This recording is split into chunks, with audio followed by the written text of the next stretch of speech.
okay in Taiwan, but we have a lot of maker and team member to work together and to research about this kind of valve and how to help other countries or share our experience to around the world. And the third one is this one. This is the swab. You can see this is 3D printed swab. So this swab is very easy for the doctor to detect for the coronavirus virus. And in some countries, maybe the swab is a limit, but we can use a 3D printer to print it out. So this is a very short introduction, and I hope that we can discuss more. And I also provide my slide on the chatbot. So maybe have more interest, we can discuss more. And the last is we have to want to say hello to the world. This is Fab Lab Taiwan. Say hi to the world. Okay, so this is my short introduction. Hello the world. Let's work together. Thank you. No, you can go with the presentation now. Okay. Yeah, so go ahead. presentation. Okay. Yeah, go ahead. Share screen. Okay. Let me share my screen. Okay, so can everyone see my screen? Okay. Yeah. So I just very fast to do for my introduction. Hello everyone, my name is Danny Chen, and I'm now the OSMS organization Taiwan, and also I'm the Medical Fab Lab NDMC founder. Medical Fab Lab NDMC is a medical Fab Lab because our Fab Lab is in the hospital. When I was a university student, I started. Okay, and I also joined the How to Grow Almost Anything that with the Neil Gershfer and George Church. Yeah, since 2016. Yeah, and I'm now work at the National Defense Medical Center and Tri-Silver General Hospital, Taipei, Taiwan, and also do for the medical 3D printer research. Okay, so I just very started to introduce myself. Actually, this is my freshman in a university. I just go to the Fab Lab Taipei and learn a lot of Fab Lab and knowledge. And I think it's very useful. And I want to set up a Fab Lab in our medical school. So I just go to the Fab Lab Taipei and learn from the TAT home. And we just started my first 3D printer in my bed. So this is my bed. I work with my medical student, yeah, my roommate. And then we started the space in our medical center. So you can see this is a very started about my hospital lab. Okay. And we call this NDMC. NDMC is National Defense Medical Center. It's one of the military hospital in Taiwan. And I want to set out a space that include a lot of doctor and nurse, was medical student, or an engineer, or maker, or Fab Labber to work together. And I also cooperate with the Heidelberg University. And just when I was a second grade of the university, I just visited the Heidelberg. So we have a close connection with the Heidelberg, and the founder of the Fab Lab Heidelberg is Dr. Hannes. And I also go to the MIT Media Lab when I was third grade of the university. So I just joined the How to Grow Almost Anything in the Media Lab. So you can see this is the Bio Academy. It's not only the Fab Academy, it's the next. And the teacher is the George Church, David Kong, and Neil Gershfer, and Jean-Michel. And we just do a lot of kind of biofabrication in this research. And I also go to the MIT Data Center for the visit student. I just learn a lot from the Polina professor and learn how to use the 3D printer and medical image to segmentation the heart. So we do a lot of research on the medical image transformation to the 3D printer and to make a lot of anatomical models for the doctor. And I also go to the Harvard Medical School for advanced research and work with their 3D printer center in the Boston General Hospital. And we have a symposium with the Harvard Medical School. Okay, so back to the COVID-19. Actually, everyone knows that COVID-19 is a very serious cases, and everyone is very now fighting with the COVID-19. And you can see this is the map of the COVID-19. And this is, I think it's very more serious recently. Yeah, this is the former information. And what in Taiwan, how we started. Actually, we started our project just 2 months and 3 months ago. And when I was involved discussion with the nurse team, they are thinking about how to use the face shield, but at that time they didn't have a lot of face shield in the hospital. So they use the garbage bag or something like. They think this may more protect them. So I'm thinking about how to use a 3D printer to produce the face shield and to protect everyone in the hospital, or to protect a lot of the people to face the COVID-19. So this is the very first version that we do. So you can see we do a lot of just like the glass version and forehead version. Yeah, you can see. Okay, this is the glass version, and I just use my professor's glass and to edit this file and to become the facial. And I think there's a lot of need in the hospital, you can see. So we very fast use the 3D printer in our hospital and to mass a little production and to use a 3D printer to print a lot of facials and to provide the nurse and the doctor in our hospital. And then there's a more hospital and nurse, they say they needed the facial. So we just design a lot of kind of version and share our file to the Taiwan maker and also share to the world. So we have more maker involved our project. Okay, so you can see this is some version. The first one is the glass version and forehead version. And we just do a little mass production with the 3D printer. And we also have some medical students design how to placement the facial and the comparison with the traditional and 3D printer. It's more light and easy and maybe can throw away. Danny, you have 1 minute. Yeah, okay. So very fast to share our, we also use the laser cutter and to use, and this is the ear hook. And this is another project that in our Taiwan team to do for the respirator project. And this is another for the support of the mask. And so for these cases, we have a team just called Open Source Medical Supply in Taiwan. And this is the team that connect around the world. So there's a lot of countries have the OSMS around the world. And I think I'm very happy to involve this project, and I welcome all the people and all the makers around the world to join the OSMS.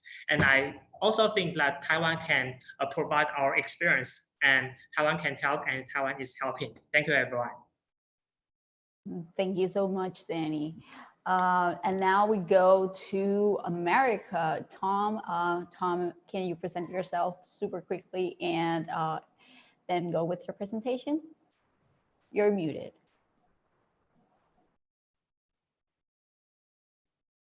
Good morning, everyone, or good evening, wherever you're located. I'm Tom Dubik, and I'm the Fab Lab Director at Charlotte Latin. Over here is Dr. Fagan. We're going to kind of slide in and out because of social distancing, so he's got a mask on and we're back. And we are a Fab Lab and part of the Fab Foundation. Very proud of that. We're a node, so we do training every year as well with the Fab Academy. Dr. Fagan is a guru and an engineering professor at UNC Charlotte. Like I said, I'm the Fab Lab Director here. I'm also a teacher at the school. What we really want to talk to you about is how the community can come together, start producing PPE, and then how you move that into manufacturing. All right, so I'm going to go ahead and grab the slide, share screen here. Say share. Okay. Do you see me now? Do you see what 50 years from now, grandma and grandpa, what did you do during the pandemic? Yeah, I think I got nods, yes. All right, good, everybody's nods. So this is really a slide that we challenged our students with and everything else. What are you doing through the great pandemic? It's 50 years from now. What did you do during that pandemic? And so I'm going to give a brief history of how we got started, how we got through the 3D printing stage of it. Then Dr. Fagan's going to go on and talk about how we manufactured and really ramped these things up and what we're going to do in the future. So the next slide here is a young lady named Katie Chai. She was a graduate from Fab Academy. We're the only Fab Lab that consistently has a focus on high school students and doing Fab Academy. We're very proud of that. So Katie graduated from last year from Fab Academies, but she's still a student here at Charlotte Latin. Both of her parents are doctors. And back March 17th, she called me at home of our spring break and said, can we use the Fab Lab to make PPE for doctors? I'm very worried. I'm concerned about my parents. I'm concerned about their friends and all the nurses and everyone.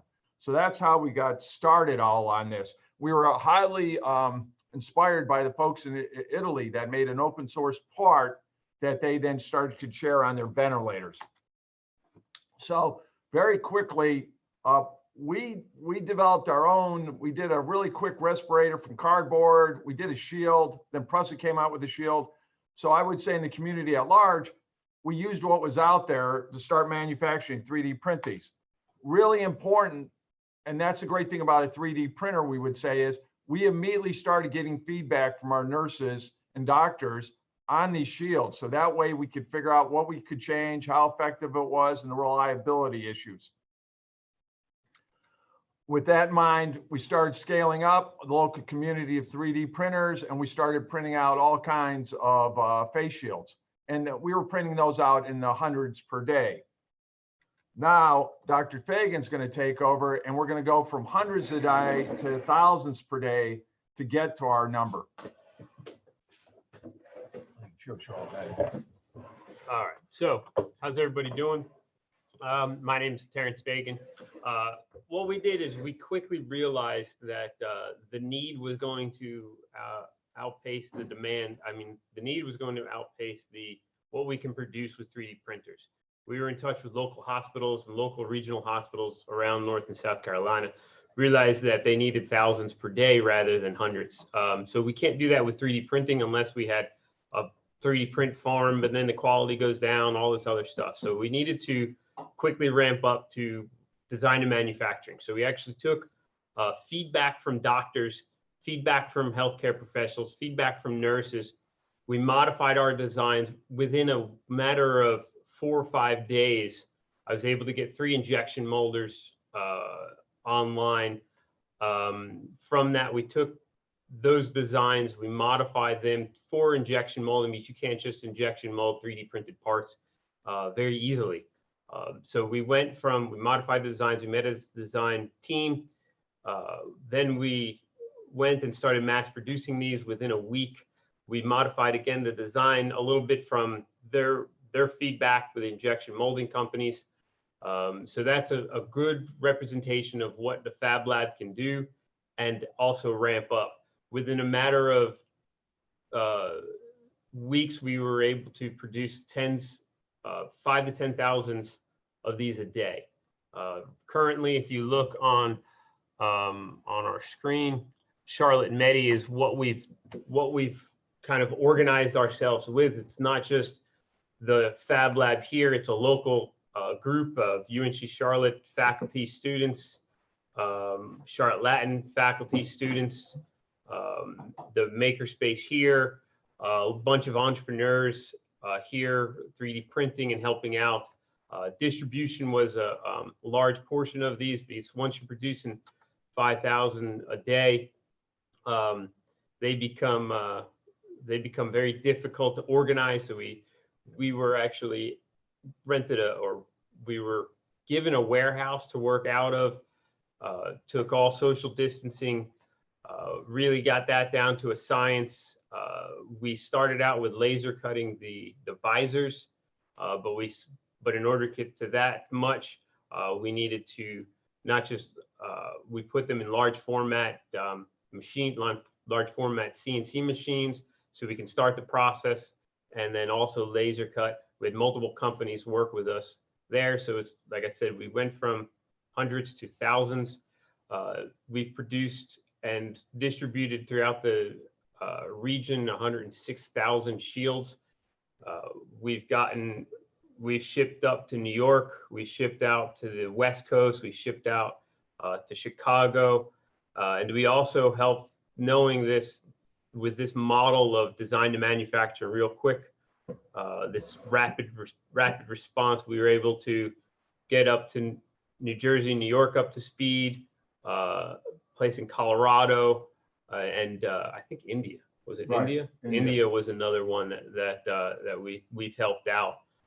So we focused on that. We have other projects going, Tom, if you want to look at.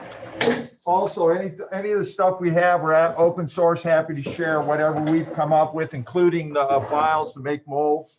Let me take that off. You don't always have to do injection molding to speed up. So here's just a mold cast. If you can see this right here. Well, wait a minute. Let me go back to sharing screens right over here. Let me go. Let me see, how do I pop that? Stop yours, stop share. Okay, right up here. So you can do soft molds, which will go much faster than, say, 3D printing, and you can get consistency. The issue with 3D printing too is if it's consumer type 3D printing, their tolerances aren't super great. So what that's for is a striker shield. So there's a mod you can do on striker shields that these things, I see some people smiling, so they're working on the mods. There's a bunch of open source stuff out there for these too. The whole idea is you get filters running through these air. If you're a doctor and you're wearing that and she's wearing this, they kind of look like, to me, like spacesuits. And so there's one mod put out by Duke where you put filters on the end of this. And then there's another mod, which we won't drag over here, that we're using this frame that I'm taking out of the mold. Looks like this. Yeah, Terrence, can you show them this? So here's basically what they were using to begin with. So we took that design, improved it. We're now making this. And so the doctors, this is very inexpensive.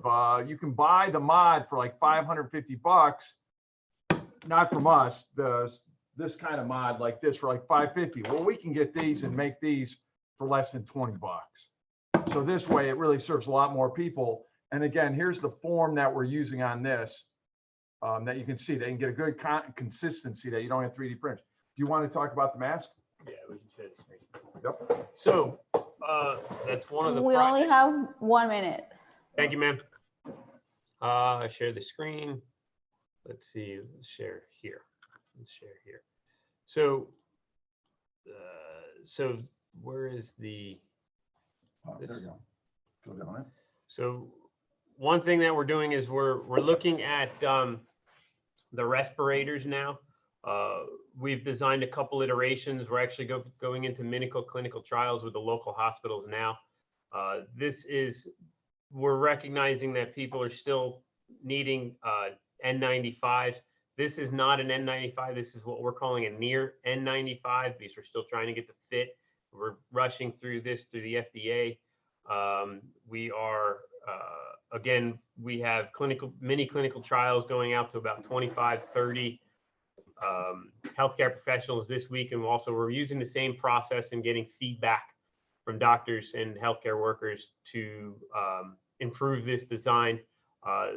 So with that, I think that's it. Just again, it's the community at large here in Charlotte that's really helped. And it's not just the maker community, Charlotte, UNC Charlotte, but really the maker community, everybody coming together, and that's one of the big powers of 3D printing, get everybody out.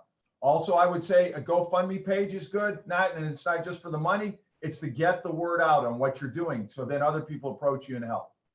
Yeah, it's been an awe-inspiring experience, the community of Charlotte to come together and help out the healthcare workers and also in the country itself. So thank you for your time. Thank you very much. Thank you so much, Tom and team. Now we're going to Europe, and here we have Nuria that will be representing and explaining a little bit more what has happened. Oh, and that part of the world with the Fab community. Okay, hello all. I'm Nuria Robles. I'm the manager from Fab Lab León in Spain. León is a small city at the north of Spain, and we have almost 100,000 people. So we are in a national network that who has the big numbers. So I will give my point of view, and then I will give also the national numbers for the PPA. So we as Fab Lab Leon are part of the Fab Lab network, and also are instructors of the Fab Academy and Fab Academy programs. Our Fab Lab is inside a non-profit foundation that is part of a local business, a local small company that works in the railway facilities. So I think I will start to my presentation, because I have prepared a very small presentation, and I hope you like it. So okay, so this is in a map where we are at the south of Europe and the north of Spain.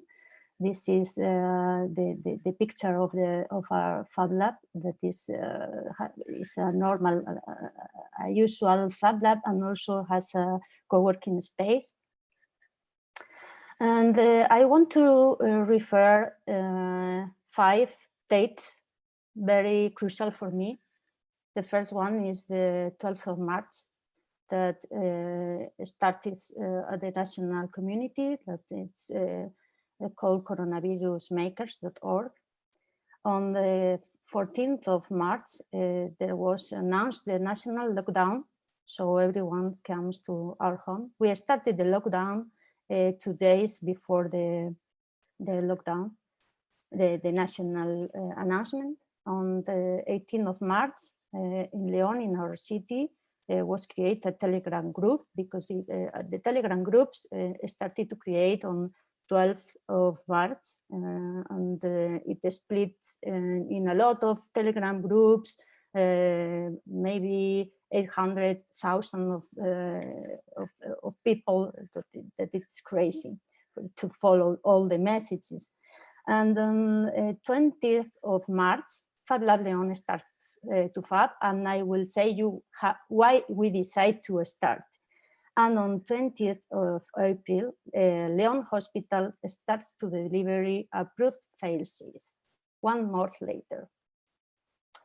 So, to be honest, my idea at the beginning of the lockdown was be happy in my house, start to sew in my sewing machine, and I joined other makers community that are in our city and in all parts of the world, because almost all families have a sewing machine at their homes, and everybody knows how to use these machines. It's easy, almost easy for everybody. So I started to make some masks and some overcoats made for garbage bags, because we knew that hospitals didn't have these equipment for their workers. So this is what I did almost all the nights in the first 2 months. So in 20th March, so it's like 6 days after lockdown, because all the makers with a 3D printer at home wanted to start to 3D print, but they didn't have any approved PPE. So it was like a problem, because nobody wants to start to print something that it was not approved. So we have a meeting with our teamwork, and one of my colleagues' wife is a doctor, and she showed us this picture. This is like seat with a rubber, and this was what they were using at the hospitals. So when we saw this picture, we started to work. And started with Telegram groups and so on, and the local news was very active, and our phone of our labs was connected to my personal phone. So lots and lots and lots of calls come to my phone, and more than 200 of local makers start to work. So we are in a group, we at Fab Lab are in a group of makers, as the opposite of the normal thing. And as I told you at the beginning, we are part of a national group that is called Coronavirus Makers. At the final of April, we were fabricating more than 800,000 head masks, more than 200,000 air savers, and so on. And we also create a web page for the city of León, where everybody could ask for protection, or could donate some material, could donate money, and could donate also their own 3D printer. These are the numbers. The top are the national numbers, then the city of León, and at the top are the numbers of the Fab Labs that are very low, but we are only 3 people working at the Fab Lab. So these are the greetings from the hospital workers, because we only ask them for a picture, preferable a selfie, and they put thank you Fab Lab León, or thank you all the community. That here behind each picture are very marvelous history, like people that is working with cancer patients that don't have any protection, and came to my home asking for protection. So that is very grateful for me. Sorry, I cannot. Okay, so we got some collaboration, some donation, collaboration for local forces like the postal courier, Correos. They came to our lab to pick the face shields, and they deliver it to all the hospitals. We received some acrylic, some polypropylene, and some rubber for the masks. And as I said you before, there was a big company, not that so big, but it's a local company here in León that could produce almost 1 million masks, face shields, sorry, 1 million in a week. So when I hear this number, I called him. I called the CEO. I wrote him, and then he phoned me, and I tell him, thank you so much for producing so big numbers for us. So in the 20th of April, the hospital of León gives the people the workers in the hospital this approved PPE for all the workers. So our work was almost done. Yeah? No, because there are some sectors of our region that continuing without protection. So they come to our lab asking for the protection.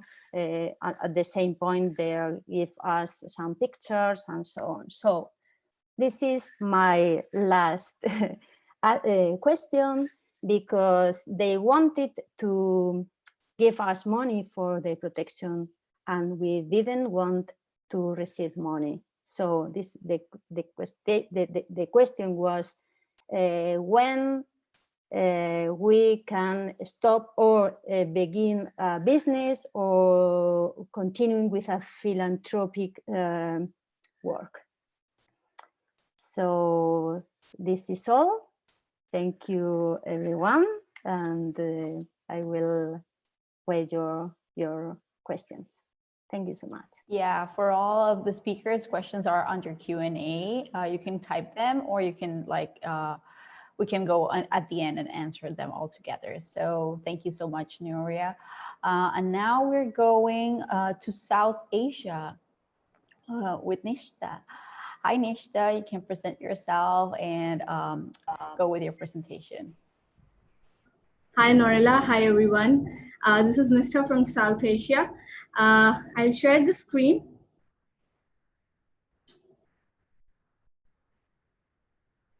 So I hope it's all visible. Yes, we can see it now. Okay, so before I begin with my presentation, I would actually like to focus on certain things we thought were important.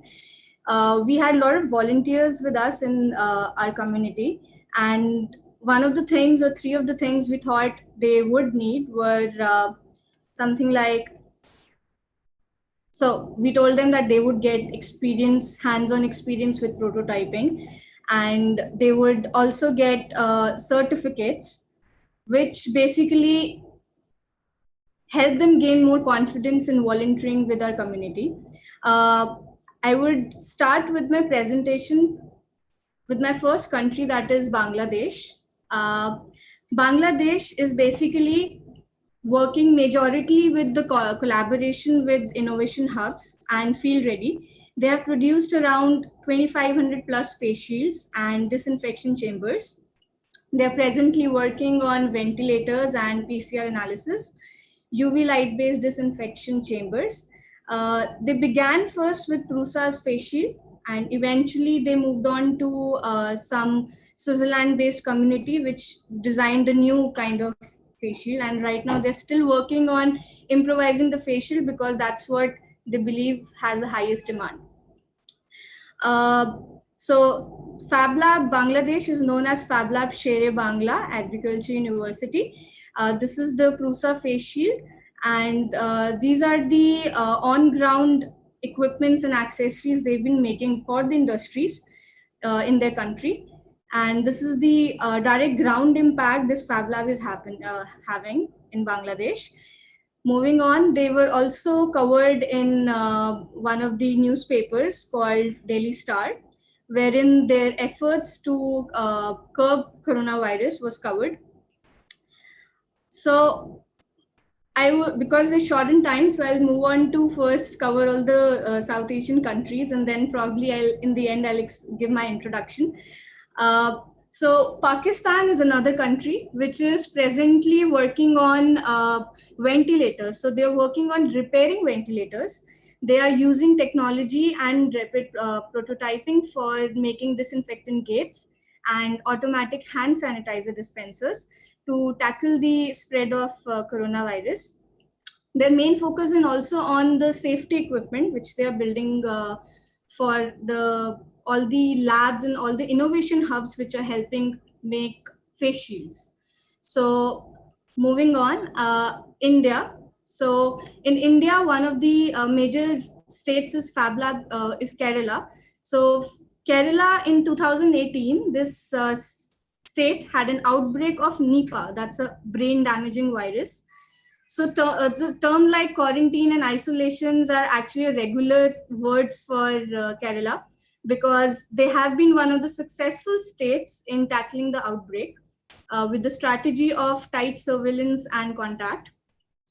So Super Fab Lab Kerala, they have assisted industries with the resources and capabilities in replicating the machine parts. So they've been helping industries repair their machines during the lockdown. And they are also making ventilators. So this is a project called Breath of Hope. This is a volunteer group supported by Kerala Startup Mission and Super Fab Lab at Kochi, in which they have developed a respiratory apparatus which could potentially free up ventilators for critical patients. Moving on, they have also worked on Hood of Shield, which is an aerosol proof of PPE for doctors and medical professionals. This has an active positive airflow, built-in microphone and speaker, facilitating effortless communication during the surgery. They're also presently working on IR-based contactless thermometers, ventilator valves to control POT. And they are also actually fabricating reusable masks, and they're working on this presently. They've also used cloud-based pulse oximeter pavilion, which is also in progress. Moving on, Vigyan Ashram is another Fab Lab, which is one of the oldest Fab Labs in India. So they also started with face shields with an open source design from obviously our other Fab Labs in our global network. And they had around 7,000 plus face shields distributed in the community. So because Fab Lab is in isolated space and they have a lot of human resource, they've been focusing on organic farming, hydroponic farming, and solar pumps to sustain the community in the lockdown. So they've also built fish ponds and grey water recycling. People who've been to Vigyan Ashram must have seen these, but right now they are not only doing it for ashram, they're also doing it for the community. They also started with online training for all the students and makers in the districts, happen to be there in Pune. So that is one of the, I would say, an quick effort to actually aware in their local language. So that is something which is missing in certain parts of the world.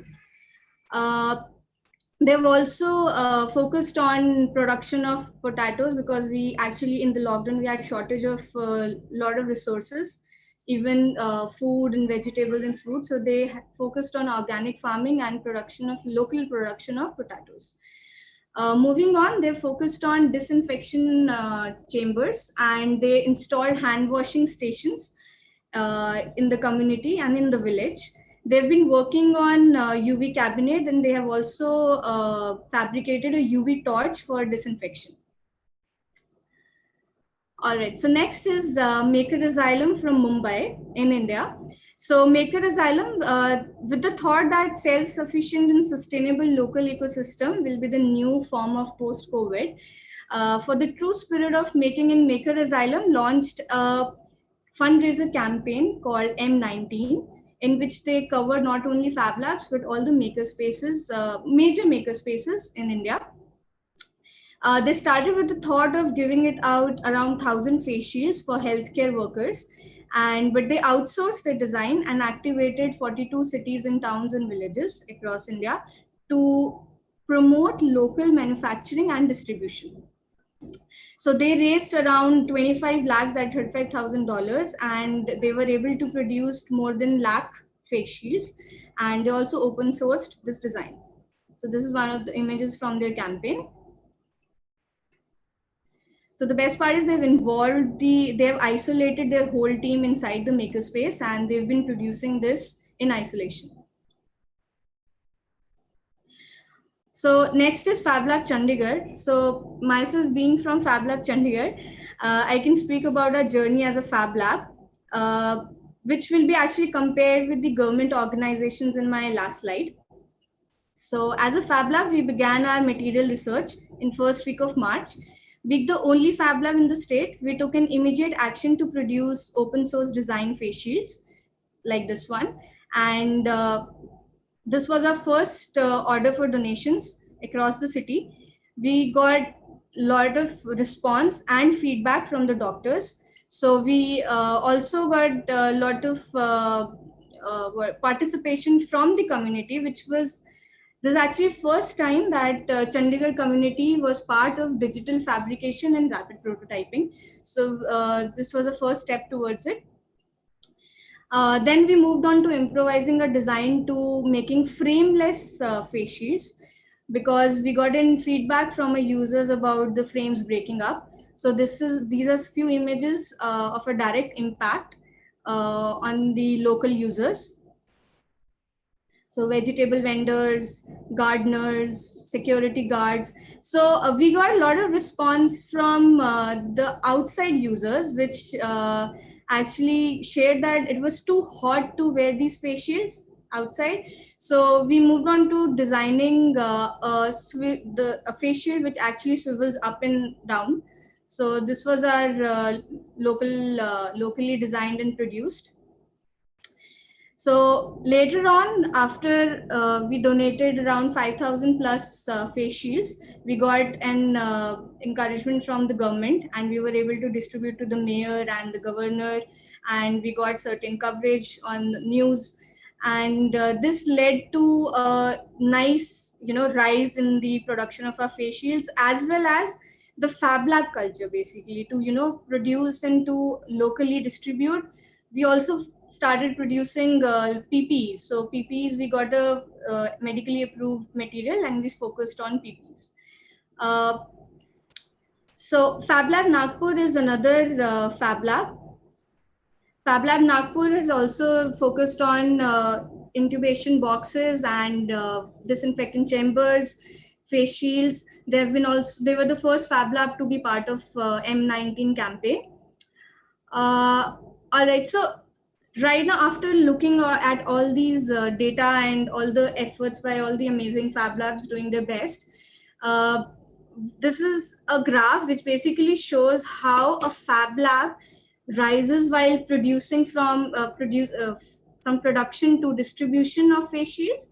And down you'll see the government graph. So government has to basically go through kickoff meetings, government discussions, then decide the project scope, then get some validation from the government, then they have to design review, then they have to test it, then they have to revise it, then they will look for approval. So this take a lot of time. So Fab Labs were the first ones to give an immediate response within a week in our South Asia. So if the advantage is that we were able to revise our design while distributing. So as soon we were distributing, we were getting response and feedback from all the users, and we were able to iterate different designs. So I would say when everything went down, Fab Labs came up, but when everything came back, Fab Labs productions went down.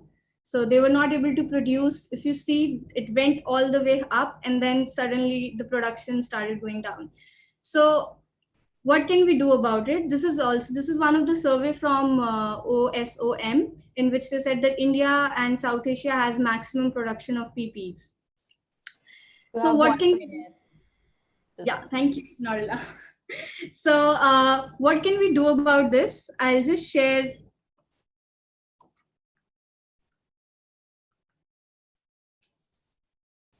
Yeah, we're seeing your screen.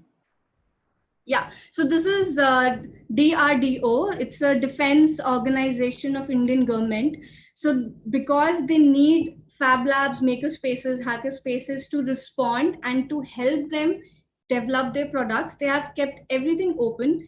They have disclosed all their resources online on their website, showing all the products they're making, all the scientists who are working on, and all the industries which are manufacturing, because industries cannot manufacture and improve the design side by side. So they are looking forward to connect with Fab Labs and maker spaces to develop their design and help them iterate with better solutions.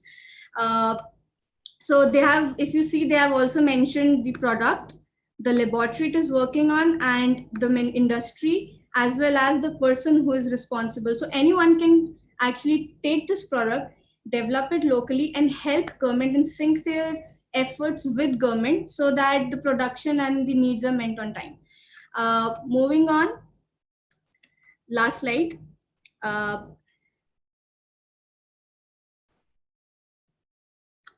So I'm Nishtha Kaushik, and I was representing South Asia, having a master's in sociology, and I'm pursuing my doctorate on Fab Labs and their impact on social development. I'm presently a Fab Lab manager for Fab Lab Chandigarh. I am holding dual academy. If anyone is interested to get in touch to work on different iteration of face shields or PPEs or equipments, we are open for discussion. Thank you so much. I hope I was on time. Almost. Thank you so much. And now we're going around the world, and now we're going with Felicity. Felicity, are you there? I'm not seeing your Yes, I'm here. Okay, hi Felicity. You can introduce yourself and start your presentation. Oh, hi everyone. Thanks, Norella. Yes, so I'm Felicity Mecha. Let me begin sharing my screen. From Nairobi, Kenya. Oh, wait, yeah. So I'm from Nairobi, Kenya, and I've been part of the Fab community since 2014, and mainly working with different maker spaces. I've worked with the Fab Lab Nairobi, with Gearbox Kenya, and with Fab Lab Winam in the western region of Kenya. And right now, I'm almost like I'm on a macroscopic view of the Fab Labs here in Kenya. Because I work for an organization called Africa Stocking, but however, I collaborate with different makers, maker spaces, hubs, and individual entrepreneurs. So let me share my screen. The title of my talk today, I have called it Fabable Innovations. Is it visible? Yes, it is. Yes, I have called it Fabable Innovations for COVID-19 in Africa. So just exploring some of the different projects that have been undertaken. I've tried to give it a wider prospect and including more people, more innovators and more, maybe even like other countries that are not Kenya. But then I'll focus on the ones that I've interacted with and have been able to kind of work with. To introduce the situation here in Kenya. Right now, our cases are at 1,161. We've had 50 deaths and 380 have recovered. So we are not badly off in terms of the pandemic. We are containing it, and most of our borders are closed, and we are not under lockdown at all. We are more of under curfew. So we work during the day and we have a curfew of 7 p.m. So it's not critical yet. So just to begin this, so the challenges that we've been addressing as the maker community here is mainly things like water and sanitation, and we are aware that most of the people who are living below the poverty line are dealing with water access problems, and that has been something that has been puzzling a lot of the people in this region, is that to ensure that whoever needs water, solutions for being able to wash their hands, having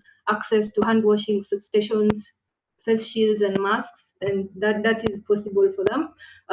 We're also looking at contact tracing. Our public transportation systems are very crowded scenes for us, and we don't. We feel like that could be a very big channel for transmission. So we're also looking at solutions that are able to track the contacts who move in from city to city and across borders.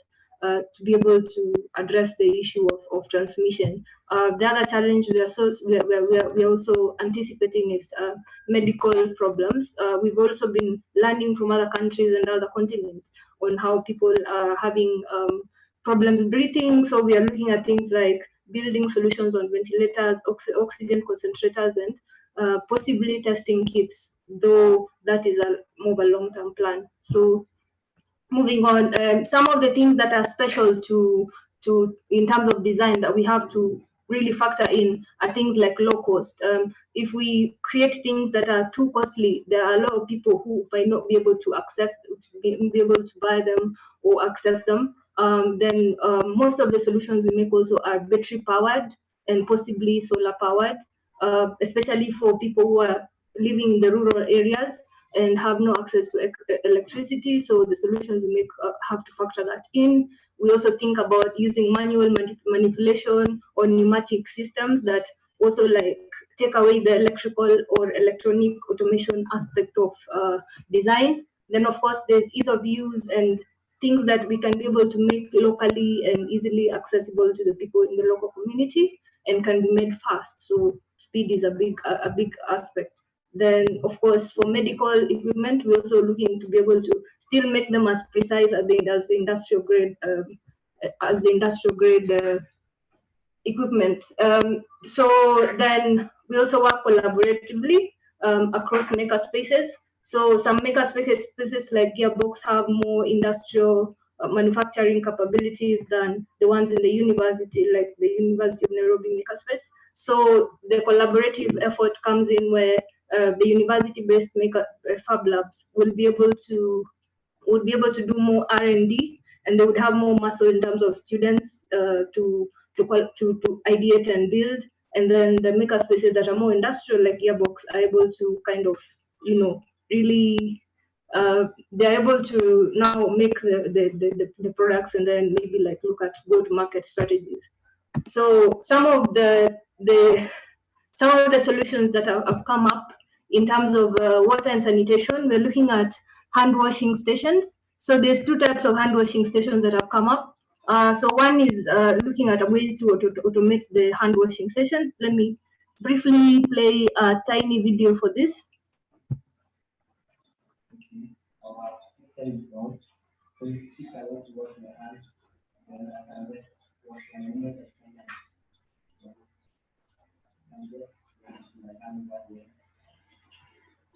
So that is an innovation that has been created in West Africa. So this was part of a community that we built of makers and innovators across the African continent, and we have a sort of virtual hackathon that we do on the social media, and different people are coming up with different innovation. And this is one of them that came up from Ghana, and it's just a touchless tap that you can attach to any bucket, and it will be able to dispense water on demand. So it takes away the idea of touching surfaces and touching taps. On the right, we're looking at a pneumatic system. A pneumatic system which is controlled by the foot pedal. At the bottom, you can see that it's controlled by foot pedal, and it's 100% does not need electricity to operate, and that will solve the problems of people who are living. But we're just seeing half of your screen. Can you cancel full mode screen to see the full slide? We are not able to see the full slide. There you go. Can you try it again and see if we can see it? Yeah, there we can see it at least. Here we just see half when you go on under the presentation. No, we just see half of your screen. Okay. Let me just and if it's that, or put it a little bit bigger maybe, and then we can maybe see it, because when you go on your present mode, we can just see half of the slide. Okay, let me zoom. Okay, is it better? A little bit. We can still see just half. No, I think it's your screen wide. F11, can you press F11 on your computer and see if we can see it better? F11. F11. On the right side. Nope, we're seeing the same thing. I think there we can see it better. Maybe you can move it a little bit higher, to see in the middle of it, because we're seeing it in a different way as you are seeing it, I'd say.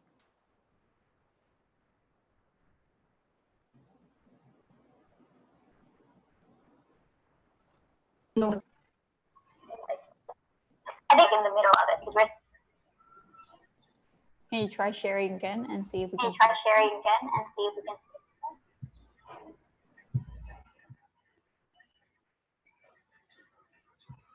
Is it any better now? Kind of, yeah. I think you can continue don't go under present mode, because we cannot see the whole presentation. Oh, okay. All right.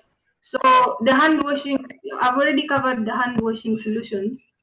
So then, of course, then we have to factor in the rural areas where people do not have taps or running water. So most of the innovations for rural areas are based on putting water in buckets or putting them in actual containers, and then finding ways to make that contact free. As you can see from the pictures, those are some of the interesting solutions that are coming up. Wow.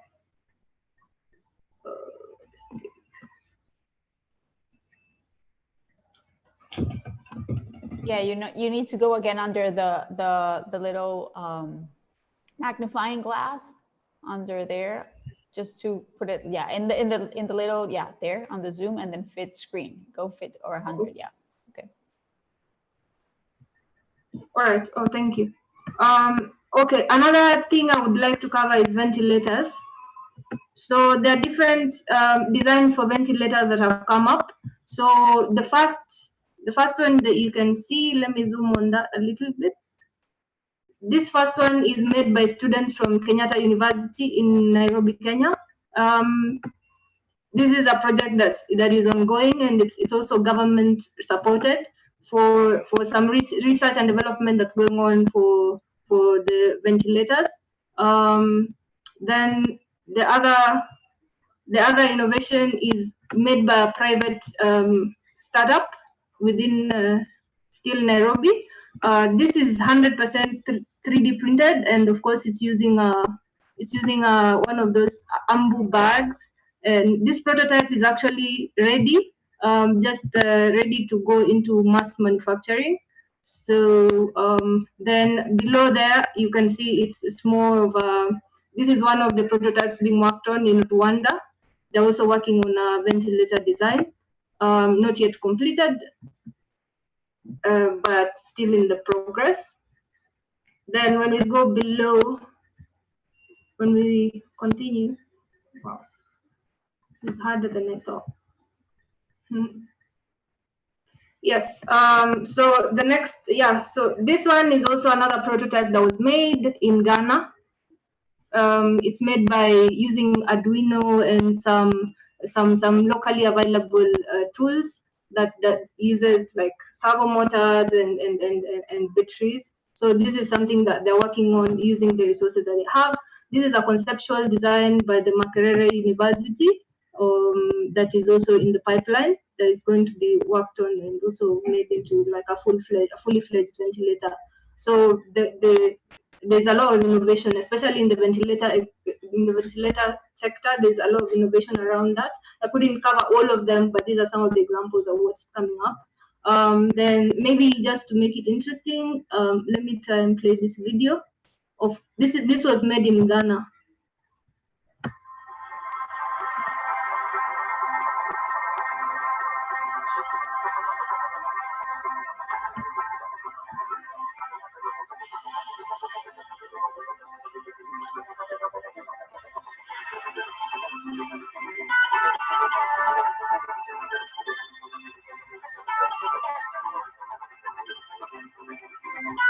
So that's a basic model of a ventilator using very locally available material. You can see it's not something that they had to go and buy off the shelf. It's also battery powered, so it also takes away the strain of having to source for electricity for people who do not have electricity.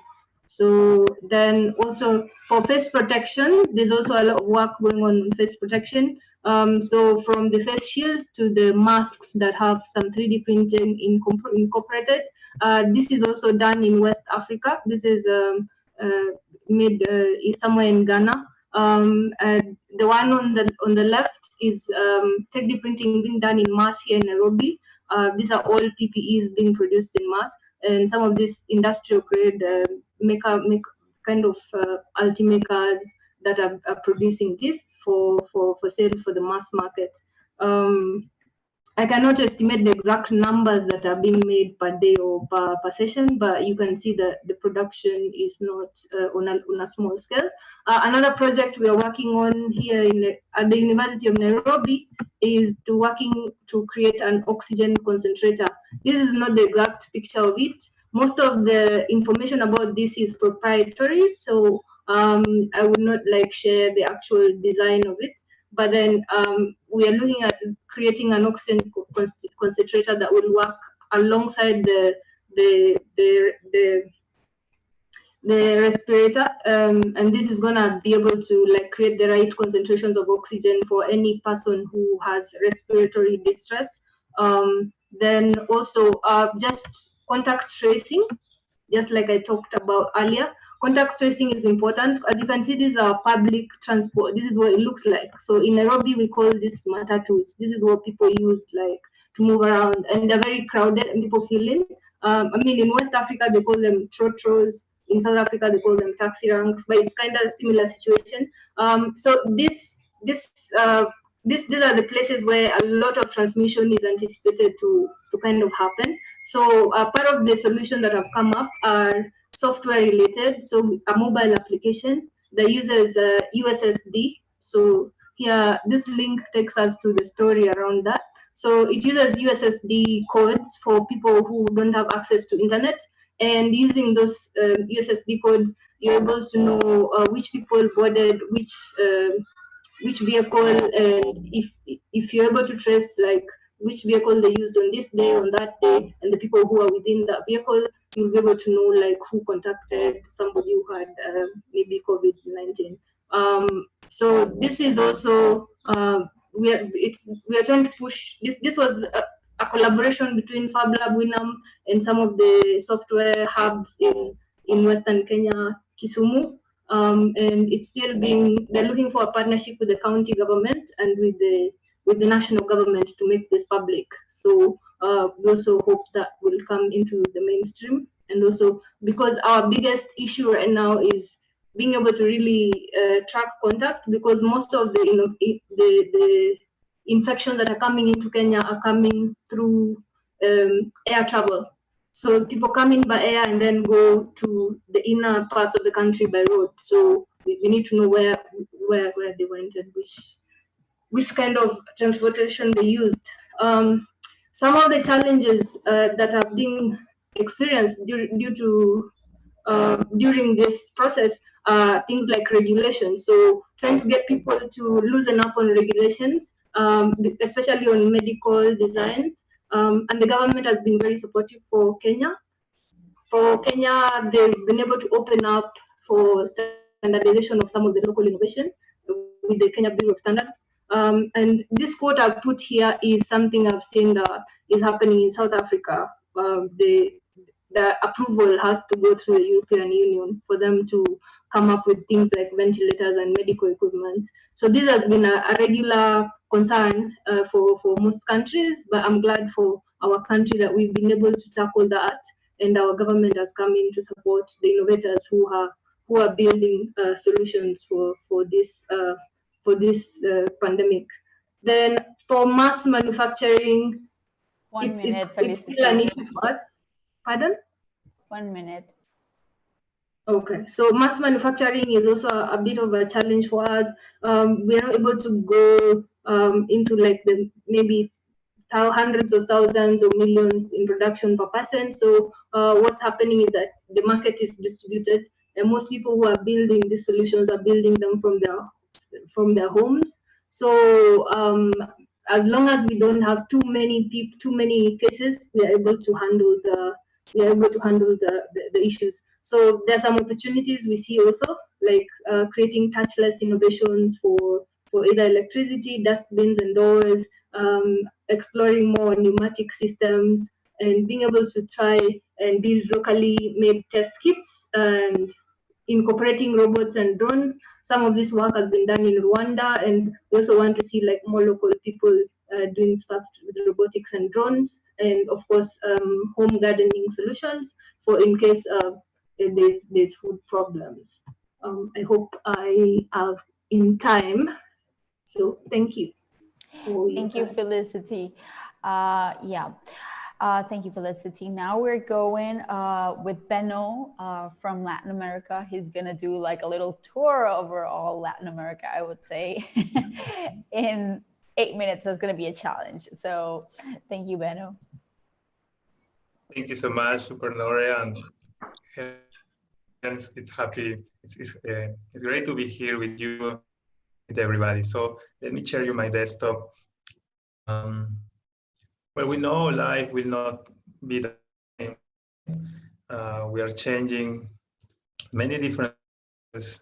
We are changing the way that we use commerce, we enjoy. It's so exponential challenge as the COVID means also exponential response. And I will show to share with you some exponential activities that we in the Fab Lab community in general, and specific here in one of the principles of our community is the democratization of the knowledge. So before COVID, we shared experience in our channel, and it was really, really helpful for everybody to know in advance what people are doing. How can we know and take this knowledge of the world and recreate a strategy in the case of COVID about how can we face the pandemic. No? So thanks to the experience of all the Fab community in Latin America, we create a map. What do we need to face the pandemic in different fields, not only in the research, also in distribution and the feedback, etc., connected in different scales, in global, national, local, and personal. So really helpful because, for example, experience as Nuria, and the community of Spain, Fabbers, Spain, it was really helpful in the early stages of, because we learn a lot. We learn, for example, don't 3D print. They say to us, please don't 3D print.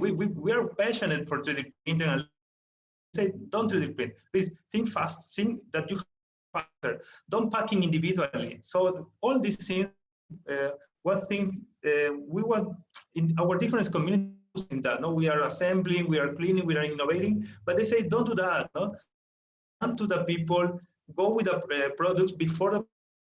So all these products have to be delivered before pandemic comes. So it's helpful for us.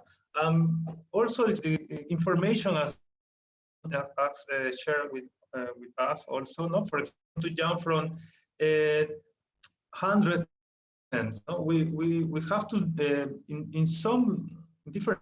We have to stop maker and start to think as a help people scale our mentality of production and our lab to connect with the high industry. No? So it was a really interesting process, but the challenge at the beginning was how can we make this better? So it was interesting to see that thanks to this information and community, we could down for example, the mask from more or less $20 to less than $1 in less than, no?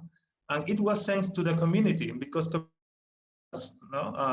maybe you have used, I don't know, no, or injection, etc. No, as we saw in patients. So it was really valuable for us to take time. No, so the principle is the democratization of the technology. Of course, I really happy and passionate to see Latin America jumping directly to the action.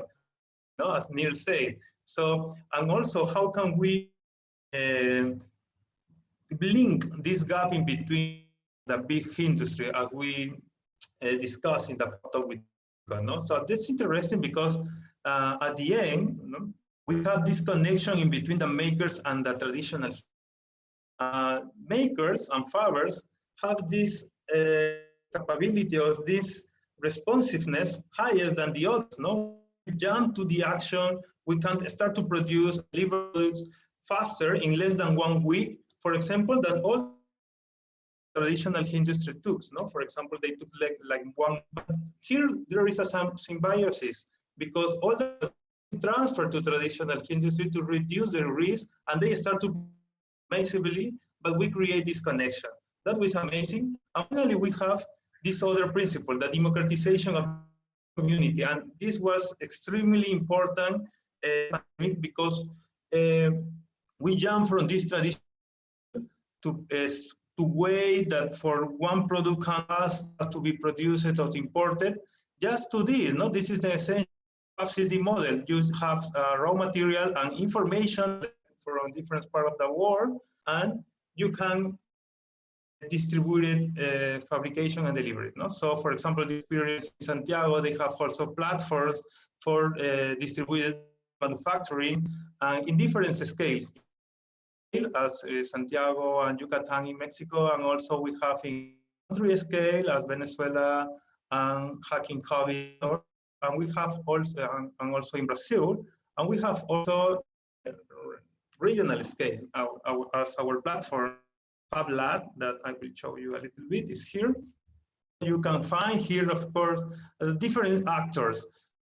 Here, the makers, the Fab Labs, the traditional, everybody joining. This is part of the biggest lesson we had with this pandemic.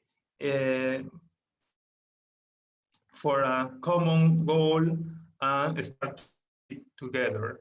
So I think the most question is not how many products that we made. The question is who we are after this process. And after this process, I think we are more humble, more integrated, and more solidary with the people.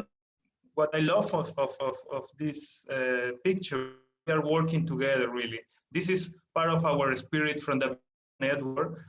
We are doing, and we are showing to the world that we could be a response. Of course, medical people are in the first lane, in the first of the pandemic, but after they support of these people are the makers, are the fathers. So I'm happy for this response of the community, and I'm very proud about how could we integrate efforts with everybody, not only in makers, with the high industry and with the makers in very remote areas as we can find the jungle or in the Andean community, etc. Thank you so much for this opportunity, and well, happy to share more information with the community. Thank you, Benno. You went so fast and you are doing so much things. I would say whoever is interested in chatting with Benno, they can do it through the chat or through the live Q&A. Now we're going with May. She will be representing Middle East and her network. Hello, everybody. I'm so proud to be with you here today. So today my presentation is a little bit different. I'm so honored that I'm going to be representing Middle East here, and what I want to go through is actually the efforts of most of the Fab Labs I could contact within the Middle East countries. And it's been an amazing journey trying to contact everybody and gather stories and gather efforts. And it's been really, really inspiring. And I'm so honored to be here. So allow me to share my screen. Okay. Okay, can you see my screen now?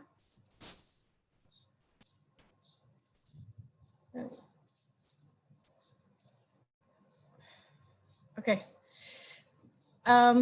So first of all, let me give you an introduction about myself. My name is May, as obviously, and I've been in the maker community in the Fab Labs for around maybe around 8 years, between making and between Fab Academy and between education, STEM education as well, design thinking, innovation. And now I work as the education manager in GIS Systems Foundation. It's an NGO here in Egypt, concerned with technology and maker spaces and education and paying back to the community. But also a year ago, we launched an amazing initiative across the Arab region, a group of us around the Arab countries in Jordan and in Lebanon and in Qatar and UAE and everywhere. I'll be sharing the experiences to launch the Fab Arab Network, where we can get together and actually see how we can support our region and our Fab Labs here in the region, as well as the maker spaces, to do more. So while gathering the stories, there has been amazing journey that every Fab Lab has done and every maker spaces has done in the Middle East here is they didn't start producing first. They actually went down to the community and gathered and understood what is actually required. What are the needs of every country? Because each country, there has been different needs and different priorities. And after that, they went back to the lab, gather actually a lot of volunteers and a lot of teams in their lab to be working on designing solutions and prototype, and going out there and testing with doctors, testing with public, and testing with authorities to be able to really produce something that is really helpful. And the last thing, and the last stage was actually not just prototyping and designing one thing, but actually going for collaboration with other places, with other NGOs, with fundraising efforts, with industry as well. So that we can able to be producing a mass production and move from not just prototyping, but actually to mass production.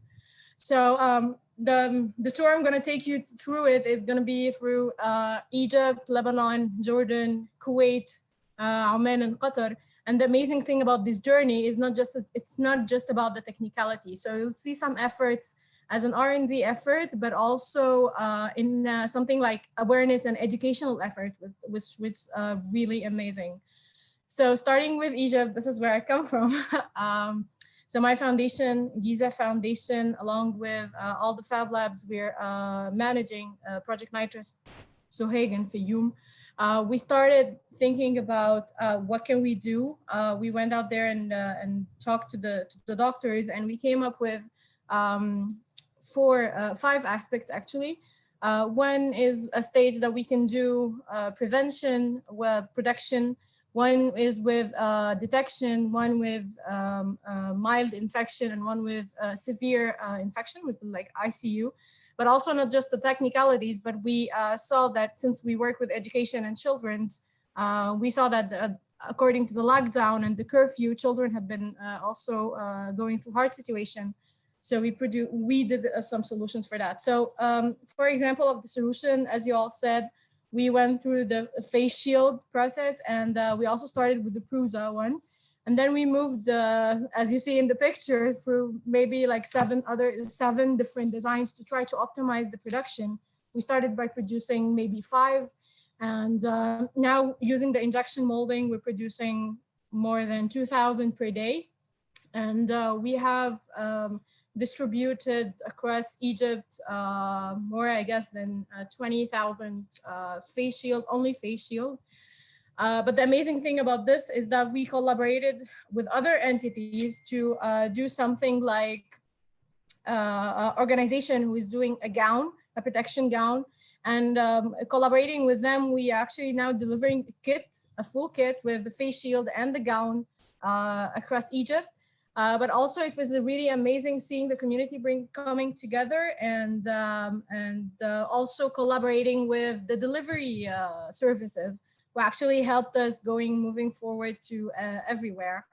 And also on the educational side, we created this education/awareness campaign for kids at home, where you get a challenge every week, and it's related to understanding COVID-19, prototyping, communicating with your family, and you can actually send that, and we announce the winners.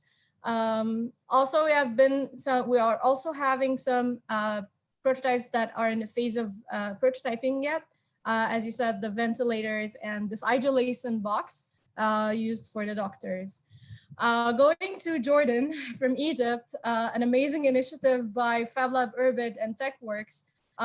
Two big Fab Labs in Jordan would come together to produce face shields and also ventilators of oxygen and communicating with doctors and hospitals to actually distribute that as well. And also another Fab Lab, another makerspace in Jordan has been doing an amazing initiative in underprivileged zones. Children faces a little bit increase in the domestic violence because of the lockdown. And they created, and the parents are daily workers who face financial issues. And we're coming up to like Eid and celebrations. So they created this kit for children with stuffed toys, soap, that is soap, magazine, and masks. And all of that is locally produced by the makerspace and the team and the community around it. Moving to Lebanon, Barry Tech Fab Lab has initiated an amazing initiative for health tech solutions. bringing up everybody on board to brainstorm for solutions for COVID-19 situation, along with tech support, and also financial support for that. And they've created an amazing bunch of solutions, which I want to highlight. The aerosol box, which is, as you see, also for the protection of the doctors using the incubation of the patients. And it protects the doctors from all the spray and any liquid fluid that they can deal with the patients, and also the face shields. And what I really love about Lebanon face shield is that it's fully covered. It's not just from the front, but it just covers everything from the head to the face. But also one of the amazing solutions that they got is that platform for quarantine facilities list. So they tried to collaborate with the Ministry of Health in Lebanon to actually do this platform so people can find the certified quarantine facility near them and actually go to that instead of just not knowing where to go. Moving to Oman, this is an amazing story actually. Inotech is an educational company. But when COVID-19 happened, they used their maker spaces and tech team to design a DIY ventilator. And what is really beautiful about the story is that this DIY ventilator has been approved by the Ministry of Health in Oman, and it started a huge collaboration between them and between the government, where the government facilitated logistics, materials, mass production for the ventilators, and it's now going like crazy. Moving to Kuwait, Kuwait has actually another amazing story focusing on the testing and the test equipment. So they made the swab with 3D printers and cottons and a simple bag with some solution to help doctors detect really quickly COVID-19. And the great story here is that this makerspace is inside the Ministry of Health and under its direct supervision. So it was really amazing seeing the government embracing that. Moving to Qatar, Qatar had a really different experience, which I really loved, is that they focused on the awareness and the educational side. So Cubic Fab Lab focused on launching a series of online workshops where the students and participants can make it at home. But also they launched a hackathon for COVID-19 solutions and a series of seminars bringing people from across the region and across the world to talk about different topics and bringing the community together. Going to Saudi Arabia, and actually this initiative had a similar one in Jordan by Fab Lab Urban. They created a competition and a challenge for you to make something at home in whatever field and with whatever something you have to encourage people to think creatively, and also for research and for having fun and doing stuff at home, actually. And the last thing, we as a network, all of us together, we just initiated a series of webinar called What's Next.